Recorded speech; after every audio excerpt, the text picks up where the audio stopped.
guys, welcome back to my YouTube channel. I am Maina Sokal and watching your tech channel My Code Works. So guys, आज हम इस video में dart के जो constant and variables क्या होते हैं उसके बारे में सीखेंगे। तो हम लोग स्टार्ट किए हैं फ्लटर के और डार्ट के बेसिक्स जो कंसेप्ट है वो क्लियर कर रहे हैं। तो हम लोग अभी डार्ट के बेसिक्स सीख रहे हैं। तो डार्ट के बेसिक्स में हम लोग आज कवर कर रहे हैं वेरिएबल एंड कांस्टेंट्स। तो वेरिएबल एंड कांस्टेंट्स के बारे में अगर बात किया जाए तो variable and constants right constants अगर इनके बारे में कांस्टेंट्स के बारे में बात किया जाए तो वेरिएबल सबसे पहले हम लोग समझते हैं कि वेरिएबल होता क्या है। अगर आपको ऑलरेडी कोई प्रोग्रामिंग लैंग्वेज सीखे हैं आप तो वहाँ पे ऑलरेडी आपने बहुत सारे वेरिएबल यूज़ किए होंगे। तो सबसे पहले समझ लेते हैं वेरिएबल होता क्या है। सो वेरिएबल एक स्टोरेज एड्रेस है, समथिंग बोल सकते हो आप, एक एड्रेस है जहाँ पे सम मेमोरी इज एलोकेटेड राइट। तो जहाँ पे कुछ मेमोरी एलोकेट होती हैं तो उस मेमोरी में हम लोग कुछ वैल्यू स्टोर करते हैं। वो किस टाइप का वैल्यू स्टोर करते हैं वो डेटा टाइप डिफाइन करता है। तो यहाँ पे बेसिकली हम लोग डील कर रहे हैं three things. First thing data type and variable name and the value. तो यहाँ पे जो वैल्यू स्टोर होगा वो टोटली डेटा टाइप के हिसाब से होगा। तो डेटा टाइप डिफाइन करें किस टाइप का वैल्यू इस एड्रेस पे या मेमोरी एड्रेस पे स्टोर होगा। उस मेमोरी एड्रेस जो होगा उसका नाम ही वेरिएबल हम लोग मानते हैं या लिखते हैं। तो वेरिएबल डिफाइन करने के कुछ रूल्स हैं एंड वेरिएबल नेम डिफाइन करने के कुछ रूल्स हैं एंड उसके बाद कॉन्स्टेंट्स में भी हम लोग के पास फाइनल एंड कॉन्स्ट कीवर्ड आ जाता है जो हम लोग यूज़ करते हैं। उसके बारे में भी सीखेंगे हम लोग। और वेरिएबल कैसे डिक्लेयर किया जाता है उसके बारे में भी हम लोग देखेंगे। तो चलिए स्टार्ट करते हैं। तो सबसे पहले वेरिएबल डिक्लेरेशन का जो है ना उसके बाद आप बोल सकते हो वेरिएबल क्या है। वेरिएबल एक storage place that has some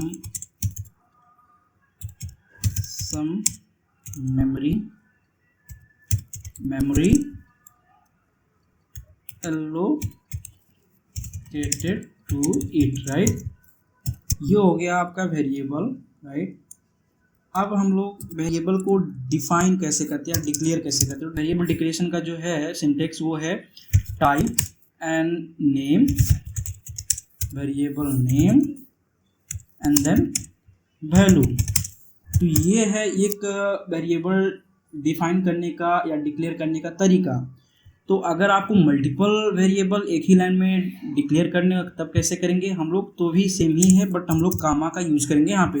so we are going to use comma to separate multiple variable names.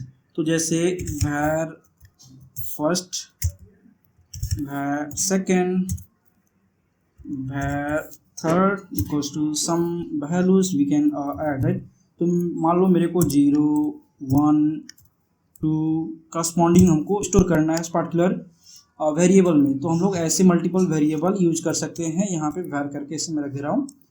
और टाइप का मैंने यहाँ पे लिखा है। तो टाइप मीन्स डेटा टाइप, किस टाइप का ये वेरिएबल होगा वहाँ पे आप डिफाइन कर सकते हो। डेटा टाइप्स मैंने ऑलरेडी एक वीडियो बना के रखा है कितने प्रकार के डेटा टाइप ऑलरेडी अवेलेबल है। तो आप उसको प्लीज़ चेकआउट करो ताकि आप समझ में जाओ कि कितने प्रकार के डेटा टाइप्स अवेलेबल है डार्ट में, और उसी हिसाब से हम लोग इसके बारे में सीखेंगे। तो यहाँ पे डेटा टाइप के बारे में अगर लिखा जाए तो हमारे पास इंट भी आप लिख सकते हो, इंट, और डबल भी लिख सकते हो, और यहाँ पे आप स्ट्रिंग भी ऐड कर सकते हो, और वी कैन से यहाँ पे आप यहाँ पे बूल वैल्यू भी लिख सकते हो। यहाँ पे भी नंबर ऑफ बहुत सारे जितने भी डेटा टाइप्स हम लोग उसको यूज कर सकते हैं।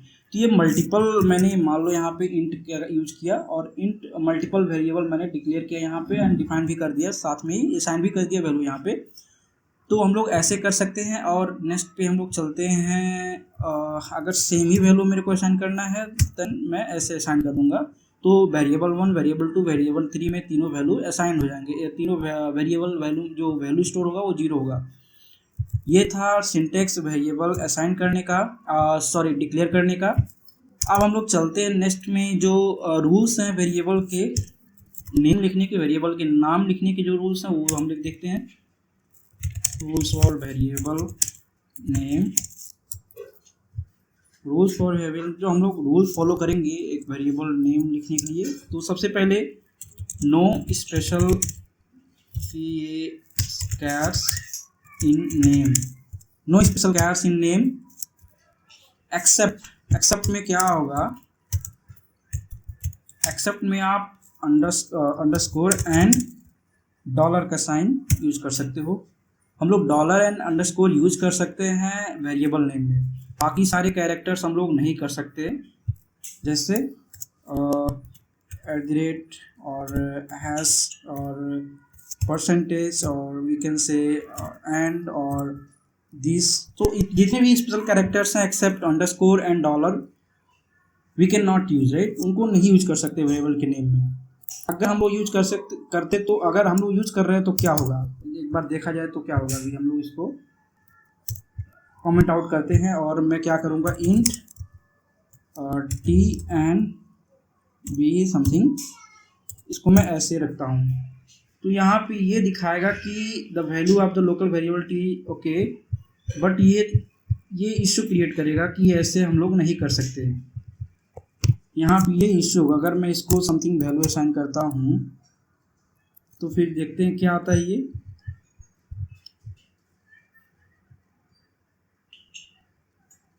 यहाँ पे ये देखो आप वैलिड वेरिएबल नेम नहीं बना, राइट, ये टी अलग दे रहा है और ये बी अलग दे रहा है, तो इसको हम लोग वैलिड नहीं मान सकते। अगर अब उसके बाद नेक्स्ट जो है, जैसे यहाँ पे मैं और कुछ रख सकता हूँ, राइट, एच, ये भी एक वैलिड वेरिएबल नेम नहीं है। तो ऐसे हम लोग इसको डिफाइन करते हैं और चलते हैं। नेक्स्ट रूल जो है, हम लोग नंबर से स्टार्ट नहीं कर सकते वेरिएबल का name, should not start with number, should not start with number, कोई भी वेरिएबल का नेम नंबर से स्टार्ट नहीं होना चाहिए, ये एक है। And then no space allowed in between the word और वी कैन से वर्ड और नेम, स्पेस भी अलाउड नहीं है वेरिएबल के नेम में, ये थर्ड वाला है। एंड आपको और क्या और रख सकते हैं, ये हो गया, नो स्पेशल कैरेक्टर्स हो गए, ये स्टार्ट नहीं होना चाहिए और नंबर से, और स्पेस अलाउड नहीं है, ये हो गए। और नेक्स्ट जो है, आई थिंक इतना काफ़ी है एक वेरिएबल डिक्लेयर करने के लिए। हाँ, एक और नियम है, आप अगर रखना चाहोगे फॉर बेटर कोड रीडेबिलिटी, तो जो फर्स्ट लेटर होंगे, जैसे यहाँ पे मैंने एक वेरिएबल नेम लिखा, राइट, तो जो फर्स्ट लेटर होंगे ना, फर्स्ट लेटर स्टार्ट्स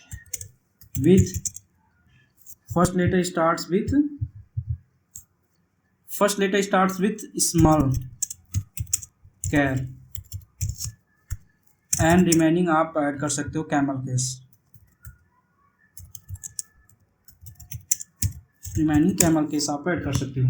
तो ये कुछ रूल्स हैं वेरिएबल्स के डिक्लेयर करने के। एंड हम लोग अभी अब बात करेंगे कॉन्स्टेंट्स के बारे में। कॉन्स्टेंट्स में हमारे पास है फाइनल एंड कॉन्स्ट करके दो कीवर्ड अवेलेबल हैं।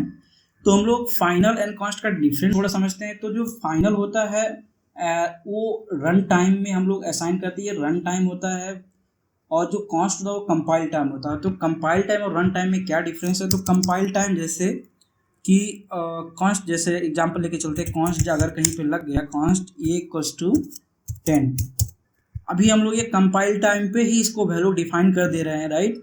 और हम लोग क्या करेंगे, इसको रन करते हैं, एक बार चेंज करने की कोशिश करते हैं, इक्वल्स टू 10 इक्वल्स टू 11 करते हैं और देखते हैं ये होता है कि नहीं होता है। तो यहाँ पे हम लोगों को कुछ एरर मिल जाएगा, trying to remove the assignment और remove the modifier constant value.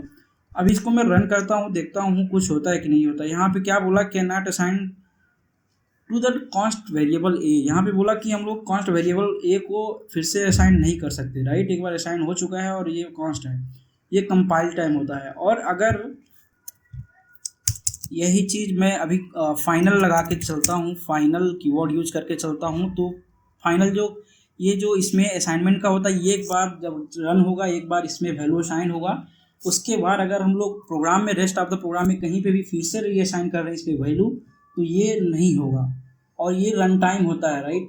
तो जैसे मैं फाइनल ए इक्वल्स टू डाल दिया, final int B equals to ऐसे रख दिया, और मैं क्या करूँगा, B equals to 11 then right print कर देता हूँ बी, और मैं फिर से यहाँ पे एक बार बी को असाइन करता हूँ 15।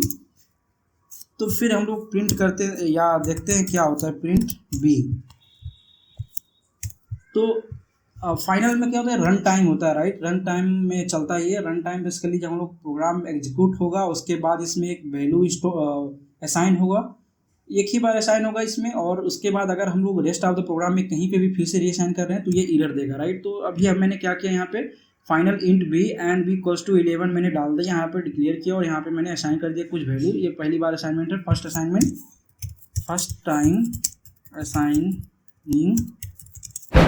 फर्स्ट टाइम असाइनिंग करके मैं रख रहा हूँ यहाँ पे, ये पहली बार असाइन हो रहा है यहाँ पे वैल्यू। और उसके बाद जो है यहाँ पे इसको ऐसे रिमूव कर देता हूँ और यहाँ पे रखता हूँ, फर्स्ट टाइम असाइनिंग करके बोल रहा हूँ। और फिर से मैं यहाँ पे reassigning value to final